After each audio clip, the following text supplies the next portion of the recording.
എന്തൊക്കെയുണ്ട് വിശേഷങ്ങളോ? എല്ലാവർക്കും സുഖം തന്നെയെന്ന് വിശ്വസിക്കുന്നു. ഞങ്ങൾ ഇവിടെ സുഖമായിരിക്കുന്നു. അപ്പോൾ ഞാനിന്ന് വന്നിരിക്കുന്നത് ഓണം സ്പെഷ്യലായിട്ട് വളരെ രുചികരമായിട്ടുള്ള ഒരു എരിശ്ശേരിയുടെ റെസിപ്പി ആയിട്ടാണ്.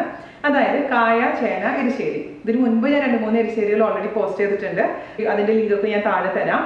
അതുപോലെ തന്നെ നമ്മുടെ വീനാസ് കറികളിൽ ഇതുവരെ പോസ്റ്റ് ചെയ്തിട്ടുള്ള ഓണം റെസിപ്പീസ് എല്ലാം ഞാനൊരു പ്ലേലിസ്റ്റ് ആയിട്ട് പോസ്റ്റ് ചെയ്തിട്ടുണ്ട്. അതിന്റെ ലിങ്ക് ഞാൻ താഴെ തരാം കേട്ടോ. മാത്രമല്ല, സദ്യ ഉണ്ടാക്കുമ്പോൾ ശ്രദ്ധിക്കേണ്ട കാര്യങ്ങൾ, ഏതെല്ലാം ഡിഷസ് തലേദിവസം ഉണ്ടാക്കി വെക്കാം, അതെങ്ങനെ കേടുകൂടാതെ സൂക്ഷിക്കാം, അതെല്ലാം ഞാനൊരു വീഡിയോ ചെയ്തിട്ടുണ്ട്. സദ്യ ചെയ്യുമ്പോൾ ശ്രദ്ധിക്കേണ്ട കാര്യങ്ങളും ഞാൻ വേറൊരു വീഡിയോ ചെയ്തിട്ടുണ്ട്. അപ്പോൾ അതിൻ്റെ എല്ലാം ലിങ്ക് ഞാൻ താഴെ തരാം. അപ്പോൾ ആദ്യമായിട്ട് സദ്യ ഉണ്ടാക്കുന്ന കുട്ടികൾക്കൊക്കെ അത് കാണുകയാണെന്നുണ്ടെങ്കിൽ കുറച്ചും കൂടെ യൂസ്ഫുൾ ആവും എന്ന് ഞാൻ വിശ്വസിക്കുന്നു. പിന്നെ വേറൊരു കാര്യം നിങ്ങളുടെ അടുത്ത് എനിക്ക് പറയാനുള്ളത്, കഴിഞ്ഞ ദിവസം ഓഗസ്റ്റ് 23-ാം തീയതി എൻ്റെ പിറന്നാളായിരുന്നു, അതായത് ഡേറ്റ് ഓഫ് ബർത്ത്. അപ്പോൾ ഒരുപാട് പേര് എനിക്ക് വിഷസ് അറിയിച്ചിട്ടുണ്ടായിരുന്നു, മെയിൽ വഴിയും കമൻറ്റ് വഴിയും അതുപോലെ തന്നെ ഫേസ്ബുക്കും ഇൻസ്റ്റയൊക്കെ വഴി. അപ്പോൾ എല്ലാവർക്കും എനിക്ക് ഇൻഡിവിജ്വലായിട്ട് റിപ്ലൈ തരാൻ പറ്റിയിട്ടില്ല. അതുകൊണ്ടാണ് ഈ അവസരത്തിൽ ഞാൻ നന്ദി പറയാൻ ആഗ്രഹിക്കുന്നത്. എല്ലാവരുടെയും വിഷസിന് ഒരുപാട് നന്ദി. ഒരുപാട് നല്ല ദിവസമായിരുന്നു. അതുപോലെ തന്നെ വേറൊരു സന്തോഷ വാർത്ത കൂടിയുണ്ട്. നമ്മുടെ വീനാസ് കറികളിൻ്റെ ഫാമിലി കുറച്ചും കൂടെ വലുതായിട്ടുണ്ട്. അതായത് ഇപ്പോൾ നമുക്ക് 18 ലക്ഷം സബ്സ്ക്രൈബേഴ്സ് ആയിട്ടുണ്ട് കേട്ടോ. അപ്പോൾ ഈ അവസരത്തിൽ മനസ്സറിഞ്ഞിട്ടാണ് ഞാൻ നിങ്ങളുടെ അടുത്ത് പറയുന്നത്. നിങ്ങളുടെ സപ്പോർട്ട് ഇനിയും ഞാൻ പ്രതീക്ഷിക്കുന്നു. അപ്പോൾ നമ്മുടെ വീഡിയോസൊക്കെ ഇഷ്ടപ്പെടുകയാണെന്നുണ്ടെങ്കിൽ ദയവേത് നിങ്ങളുടെ ഫ്രണ്ട്സിനും ഫാമിലിക്കൊക്കെ ഒന്ന് പരിചയപ്പെടുത്തി കൊടുക്കുക. നമ്മുടെ കൂടെ എപ്പോഴും ഉണ്ടാവുക. അപ്പോൾ ഒട്ടും താമസിക്കേണ്ട നമുക്ക് എങ്ങനെയാണ് രുചികരമായിട്ടുള്ള കായ ചേന എരിശ്ശേരി തയ്യാറാക്കാം എന്ന് നോക്കിയിട്ട് വരാം. ഓക്കെ, അപ്പോൾ നമുക്ക് ഓണം സ്പെഷ്യലായിട്ട് എരിശ്ശേരി ഉണ്ടാക്കാം. ഞാൻ 2-3 തരത്തിലുള്ള എരിശ്ശേരി ഓൾറെഡി പോസ്റ്റ് ചെയ്തിട്ടുണ്ട്. ഇത് കായയും ചേനയും കൂടിയുള്ള എരിശ്ശേരിയാണ്. അപ്പോൾ അതിന് വേണ്ടി ഞാനിവിടെ ചേനയും കായയും ഒക്കെ തൊലിയൊക്കെ കളഞ്ഞ് ക്ലീൻ ചെയ്ത് വെള്ളത്തിലിട്ട് വെച്ചിട്ടുണ്ട്. ഇതിന് നമുക്ക് ചെറിയ പീസായിട്ട് മുറിക്കാം. അതിനൊരു വളരെ ചെറിയ പീസായിട്ട് മുറിക്കേണ്ട ആവശ്യമൊന്നുമില്ല. കാരണം നമ്മൾ എന്തായാലും കുക്ക് ചെയ്തിട്ട് ജസ്റ്റ് ഒന്ന് ഉടച്ചു കൊടുക്കേണ്ടതാണ്. അതുകൊണ്ട് വലിയ പീസായിട്ട് മുറിച്ചാലും കുഴപ്പമില്ല കേട്ടോ. അപ്പോൾ 1.5 കായൊക്കെ എടുത്താൽ മതിയാകും. നമ്മൾ കട്ടിക്കാളനൊക്കെ ഉണ്ടാക്കാം എന്നുള്ള രീതിയിൽ ഈ ഒരു അളവിലങ്ങ് മുറിക്കുക. അപ്പോൾ ഇത് കുക്ക് ചെയ്യുന്നത് കുക്കറിലാണ് കേട്ടോ. കുക്കറില്ലെങ്കിൽ സാധാരണ അടികട്ടിയുള്ള പാത്രത്തിൽ വെച്ചിട്ട് നമുക്ക് ഉണ്ടാക്കാവുന്നതേ ഉള്ളൂ. അപ്പോൾ ഞാനൊരു 1.5 കായാണ് എടുക്കുന്നത്. പിന്നെ ഇത് ഉപ്പ് വെള്ളത്തിൽ ഇട്ട് കൊടുത്തിരിക്കുന്നത് കേട്ടോ. ഇത് നന്നായിട്ട് വാഷ് ചെയ്തിട്ട് വേണം നമുക്ക് കുക്കറിൽ ഇട്ട് കൊടുക്കാൻ. 1.5 കായ ആയിട്ടുണ്ട്. അതുപോലെ തന്നെ ചേനയൊക്കെ ചിലവർക്ക് ചൊറിയും. ചേന കൈ കൊണ്ട് എടുക്കുമ്പോൾ അങ്ങനെ ചൊറിയുന്നവർ ഒന്നില്ലെങ്കിൽ കയ്യിൽ നന്നായിട്ട് വെളിച്ചെണ്ണ പുരട്ടുക, അല്ലെങ്കിൽ ഗ്ലൗസ് ഉപയോഗിച്ചതിന് ശേഷം ചേന മുറിച്ചാൽ മതി.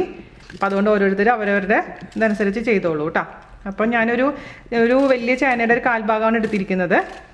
അപ്പോൾ ഓണസദ്യക്കൊക്കെ ഉണ്ടാക്കുമ്പോൾ ഇത്രയെങ്കിലും വേണം. അപ്പോൾ നമ്മൾ സാധാരണ രീതിയിൽ 4 പേർക്ക് വീട്ടിൽ സാധാരണ ഉണ്ടാക്കുന്ന ഒരളവ് എന്ന് പറയുന്നത് 10 പേർക്ക് സദ്യക്ക് വേണ്ടിയിട്ട് ഉപയോഗിക്കാം. കാരണം നമ്മൾ സദ്യ വിളമ്പുമ്പോൾ എപ്പോഴും കുറച്ചല്ലേ കറികൾ വിളമ്പുമ്പോൾ ഒരുപാട് കറികൾ ഉണ്ടാവുകയും ചെയ്യും. അപ്പോൾ അങ്ങനെയൊക്കെ വരുമ്പോൾ 4 പേർക്കുള്ള ഒരു അളവ് എന്ന് പറയുന്നത് സദ്യക്ക് 10 പേർക്കുള്ളതാണ് കേട്ടോ. അപ്പോൾ 1.5 കായയും അതുപോലെ തന്നെ ഈ 1/4 ഭാഗം ചേനയും ഇതേപോലെ അരിഞ്ഞെടുത്തിട്ടുണ്ട്. ഇത് നന്നായിട്ട് വാഷ് ചെയ്തിട്ട് ഞാൻ കൊണ്ടുവരാം കേട്ടോ. ഈ കായ നമുക്ക് വേറെ ആവശ്യത്തിന് ഉപയോഗിക്കാം.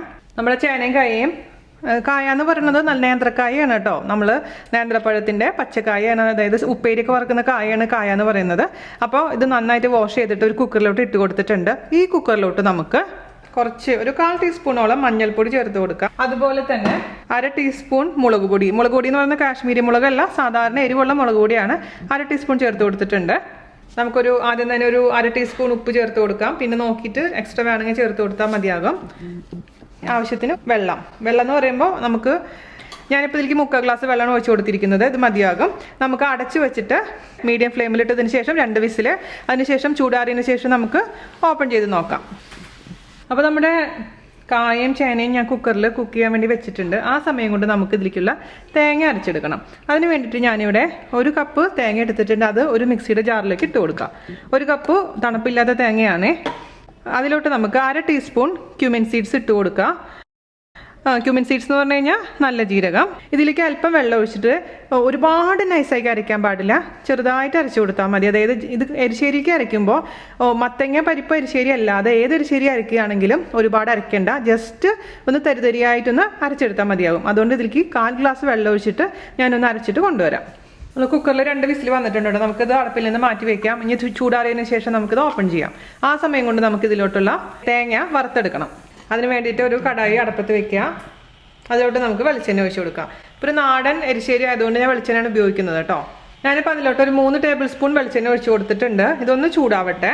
വെളിച്ചെണ്ണ ചൂടായിട്ടിലോട്ട് 1 ടീസ്പൂൺ കടുക് ചേർത്ത് കൊടുക്കാം കേട്ടോ. അതേപോലെ തന്നെ ഒരു 1/2 ടീസ്പൂൺ ഉഴുന്ന് പരിപ്പ് നിർബന്ധമൊന്നുമില്ല, ഉണ്ടെങ്കിൽ ഇട്ട് കൊടുത്താൽ മതി, ഇല്ലെങ്കിൽ ഒഴിവാക്കാം. നമുക്ക് തീ കുറച്ച് വെക്കണം. ചെറിയ തീയിലാണ് ഞാൻ തീ വെച്ചിരിക്കുന്നത്. ഇനി നമുക്ക് ഇതിലേക്ക് ചേർത്ത് കൊടുക്കേണ്ടത് 2 വറ്റൽമുളക് ചെറുതാക്കി മുറിച്ചത് കേട്ടോ. വറ്റൽമുളക് കരിയാൻ പാടില്ല. നമുക്ക് ഇനി ഇതിലോട്ട് അവസാനമായിട്ട് ഇട്ട് കൊടുക്കേണ്ടത് കറിവേപ്പിലയാണ്. ഇനി ഞാൻ ഇതിലേക്ക് ചേർത്ത് കൊടുക്കുന്നത് 2 ഗ്ലാസ് തേങ്ങ. അതിനുശേഷം നന്നായിട്ട് തേങ്ങ നല്ല ബ്രൗൺ കളർ ആവുന്ന വരെ മീഡിയം ഫ്ലെയിമിലിട്ടതിന് ശേഷം ഇതങ്ങ് ഫ്രൈ ചെയ്തെടുക്കാം. അപ്പോഴാണ് എരിശ്ശേരി ആവുള്ളൂ. അത് ഫ്രൈ ചെയ്തെടുത്ത് മാറ്റി വെക്കുകയാണെങ്കിൽ നമ്മൾ എരിശ്ശേരിയുടെ പണി തന്നെ കഴിയും. ഇത് ഒന്ന് വറുക്കാൻ മാത്രമേ സമയം എടുക്കുള്ളൂ. ഓണസദ്യ എങ്ങനെയാണ് ഉണ്ടാക്കുക എന്നുള്ള വീഡിയോ ഞാൻ ഓൾറെഡി പോസ്റ്റ് ചെയ്തിട്ടുണ്ട്. അതിൻ്റെ ഒരു ലിങ്ക് ഞാൻ താഴെ തരാം. ഏതൊക്കെ കറികൾ ഉണ്ടാക്കി വെക്കാം, ഏതൊക്കെ കറികൾ ഓണത്തിൻ്റെ അന്ന് ഉണ്ടാക്കുക എന്നുള്ള വീഡിയോ ഞാൻ ചെയ്തിരിക്കുന്നത്. അപ്പോൾ ഡീറ്റെയിൽ ആയിട്ട് ഞാൻ എല്ലാം പറഞ്ഞു തന്നിട്ടുണ്ട്. ആദ്യമായിട്ടൊക്കെ ഓണസദ്യ ഉണ്ടാക്കുന്നവർ അതൊന്ന് കണ്ടാൽ മതിയാകും. അപ്പോൾ കണ്ടിന്യൂസ് ആയിട്ട് ഇളക്കി കൊടുത്തോണ്ടിരിക്കണം കേട്ടോ. അല്ലെങ്കിൽ എന്ത് പറ്റുമെന്ന് വെച്ച് കഴിഞ്ഞാൽ കുറച്ച് ഭാഗം കരിഞ്ഞു പോകും, ചില ഭാഗത്ത് ഇത് ഫ്രൈ ആവില്ല. അതുകൊണ്ട് കുറച്ച് സമയം എടുത്തിട്ട് ചെറിയ തീയിലിട്ട്, അതായത് മീഡിയം ഫ്ലെയിമിലിട്ടതിന് ശേഷം നല്ല ബ്രൗൺ കളർ ആവുന്ന വരെ ഇത് മിക്സ് ചെയ്തുകൊണ്ടിരിക്കുക. അപ്പോൾ നമ്മുടെ തേങ്ങയുടെ കളറൊക്കെ മാറി തുടങ്ങിയിട്ടുണ്ട് കേട്ടോ.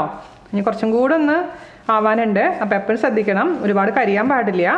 പക്ഷേ അത്യാവശ്യം നന്നായിട്ടൊരു കളർ വരികയും വേണം. അപ്പോഴാണ് ആ ഒരു ശരിക്കും എരിശ്ശേരിയുടെ ഒരു വാസനയും ഒരു ടേസ്റ്റും ഒക്കെ കൂടുകയുള്ളൂ. ഇപ്പോൾ കൂടുതൽ നാളികേരം ഉണ്ടെങ്കിൽ അത്രയും ടേസ്റ്റ് ആയിരിക്കും. നിങ്ങളുടെ കയ്യിലുള്ള നാളികേരത്തിൻ്റെ അളവനുസരിച്ച് അത് മാറ്റം വരുത്തിക്കോളൂ. അപ്പോൾ കുറച്ചും കൂടെ ഒന്ന് ആയതിനു ശേഷം നമുക്ക് ഇത് മാറ്റി വെക്കണം.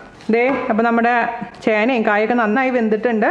അപ്പോൾ അത് റെഡിയായി ഇരിപ്പുണ്ടെങ്കിൽ നമുക്കതിലോട്ട് തേങ്ങ അരച്ചതും കൂടെ ചേർത്ത് നന്നായിട്ട് കുക്ക് ചെയ്യണം. അതിന് മുമ്പായിട്ട് നമ്മുടെ തേങ്ങ നന്നായി ഒന്ന് ഫ്രൈ ആവട്ടെ, അതിന് ശേഷം ചെയ്യുക. അല്ലെങ്കിൽ രണ്ടും കൂടി ഒരുമിച്ച് പറ്റുന്നില്ല വീഡിയോ എടുക്കുന്ന കാരണം.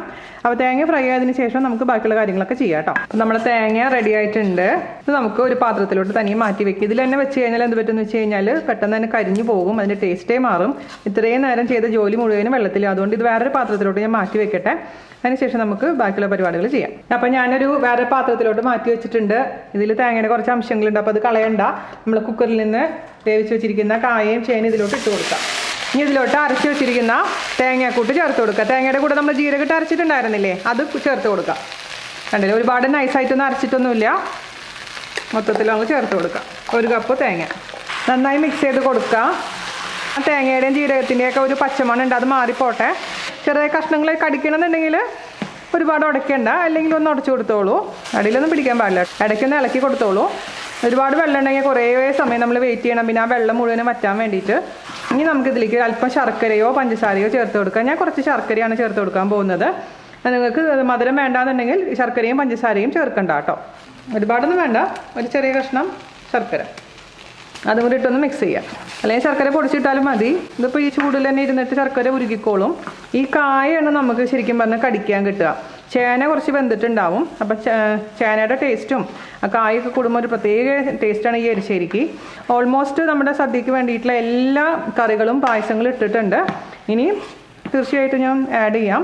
ഒരു 5 മിനിറ്റും കൂടി ഇതങ്ങ് കുക്കാവട്ടെ. ഇതിൻ്റെ ഒരു പച്ച ടേസ്റ്റൊക്കെ ഒന്ന് മാറിയിട്ടുണ്ട്. ഒരു 10 മിനിറ്റ് ഞാൻ ഇതിലിട്ട് കുക്ക് ചെയ്തിട്ടുണ്ട് കേട്ടോ. ഇനി ഇതിലോട്ട് നമുക്ക് വറുത്ത് വെച്ചിരിക്കുന്ന തേങ്ങ ചേർത്ത് കൊടുക്കാം. സദ്യ എന്ന് പറയുന്നത് തന്നെ തേങ്ങയുടെ കളികളാണ്. തേങ്ങ ഇല്ലാതെ നമുക്ക് സദ്യ സങ്കല്പിക്കാൻ പോലും പറ്റില്ല അല്ലേ. ഇപ്പോൾ നന്നായിട്ടങ്ങ് മിക്സ് ചെയ്ത് കൊടുക്കാം. ആഹാ, എന്താ വാസന എന്നറിയാം ഇവിടെ. അപ്പോൾ നിങ്ങൾക്കിത് വെള്ളം പോലെ വേണമെന്നുണ്ടെങ്കിൽ കുറച്ച് വെള്ളം ഒഴിച്ചോളൂ കേട്ടോ. അപ്പോൾ വെള്ളത്തിൻ്റെ അളവൊക്കെ നിങ്ങൾ നോക്കിക്കോളൂ. എന്നിട്ട് ടേസ്റ്റ് നോക്കി, ഞാൻ ഉപ്പ് നോക്കിയിട്ടുണ്ടായിരുന്നു. ഉപ്പ് നല്ല പെർഫെക്റ്റ് ആയിരുന്നു കേട്ടോ. അപ്പോൾ ഉപ്പ് നോക്കിയിട്ട് ഉപ്പ് പോരാന്നുണ്ടെങ്കിൽ ഉപ്പ് ആഡ് ചെയ്ത് കൊടുക്കാം.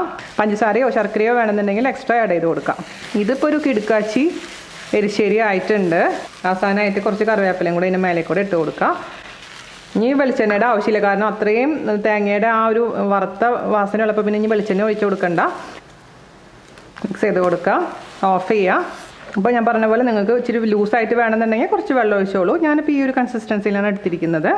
അപ്പോൾ ഞാൻ ഫൈനലായിട്ട് ഇതിൻ്റെ ടേസ്റ്റ് നോക്കട്ടെ. ചൂടുണ്ട്, അടിപൊളി. ആ ചെറിയൊരു മധുരവും കറക്റ്റ് ഉപ്പും ചെറിയ ഒരു എരിവൊക്കെ പെർഫെക്റ്റ് ആയിട്ടുണ്ട് കേട്ടോ. പെർഫെക്റ്റ് എന്ന് പറഞ്ഞാൽ പെർഫെക്റ്റ് ആയിട്ടുണ്ട്. പിന്നെ ആ ക്രഞ്ചി ഇത് കിട്ടാൻ വേണ്ടിയിട്ട് ഞാൻ അതിൽ ഉഴുന്ന് പരിപ്പ് ഇട്ടുണ്ടായിരുന്നില്ലേ, സൂപ്പറായിട്ടുണ്ട് കേട്ടോ. അപ്പോൾ എല്ലാവരും നമ്മുടെ ഓണത്തിന് തയ്യാറാക്കി നോക്കുക. അതിനുശേഷം അഭിപ്രായം പറയാൻ മറക്കരുത്. അതുപോലെ തന്നെ ഞാൻ ഓണത്തിൻ്റെ സദ്യയുടെ പ്ലേലിസ്റ്റ് താഴെ ഡിസ്ക്രിപ്ഷൻ ബോക്സിൽ തരാം, അത് നിങ്ങൾ നോക്കിക്കോളൂ. ഇപ്പോഴേ തന്നെ ഓരോ റെസിപ്പീസ് ഒന്ന് ട്രൈ ചെയ്ത് നോക്കൂ. അപ്പോൾ ഓണാകുമ്പോഴേക്കും നിങ്ങൾക്കൊരു കോൺഫിഡൻസ് വരും. അതിനുശേഷം ഓണസദ്യ വീണാസ് കറിവേലിനോടൊപ്പം ആഘോഷിക്കുക. ഫോട്ടോസ് എല്ലാം അയച്ചു തരിക. പറ്റുകയാണെന്നുണ്ടെങ്കിൽ നിങ്ങൾ ഓണസദ്യ ഉണ്ടാക്കുന്ന വീഡിയോ ഒക്കെ അയച്ചു തരികയാണെങ്കിൽ ഞാൻ തീർച്ചയായിട്ടും നമ്മുടെ വീഡിയോയിൽ ഇൻക്ലൂഡ് ചെയ്യുന്നതായിരിക്കും. ഓക്കെ, അപ്പോൾ അടുത്ത അടിപൊളിയായിട്ടുള്ള റെസിപ്പി ആയിട്ട് വരുന്നത് വരെ നന്ദി, നമസ്കാരം, താങ്ക് യു. നമ്മുടെ ഉപ്പേരി വീഡിയോ ഷൂട്ട് ചെയ്തതിന് ശേഷം 4 കിലോ വീണ്ടും വറക്കാൻ വേണ്ടിയിട്ട് റെഡിയാക്കി വെച്ചിട്ടുണ്ട് കേട്ടോ. ഞാൻ ജാൻജനോട് ഒന്ന് ഹെൽപ്പ് ചെയ്യാൻ പറഞ്ഞു. ഇവിടെ എൻ്റെ ഭർത്താവ് ഇവിടെ ഹെൽപ്പ് ചെയ്തുകൊണ്ടിരിക്കുകയാണ്. ഓരോ നോക്കി ഇതിൻ്റെ സൈസ് കണ്ട, ഇതിങ്ങനെ ഇതിൻ്റെ സൈസ് കറക്റ്റ് ആയിട്ടുണ്ട്. ഓരോന്നും ഓരോ അതെങ്ങനെയാണ് പ്രത്യേകം ഞങ്ങൾക്ക് പഠിപ്പിച്ചു തരുമോ എങ്ങനെയത് 4 തരത്തിൽ സൈസ് വരുന്നത്? പേടിച്ചിട്ട് ചെയ്യണത്. ദൈവമേ, ഉപ്പേരൊന്നും പറയാൻ പറ്റില്ല കേട്ടോ.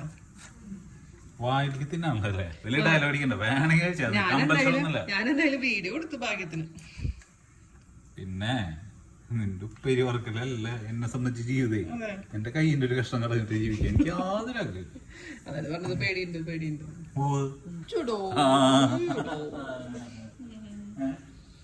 ഉള്ള കാര്യം നമ്മള് സ്വന്തം അർത്ഥമായിട്ട് പറയുള്ളൂ. എന്നിട്ട് ഇതും പിടിച്ചിരിക്കണ്. ഇതൊക്കെയാണ് വീട്ടിലെ കാര്യങ്ങൾ. ജോഷി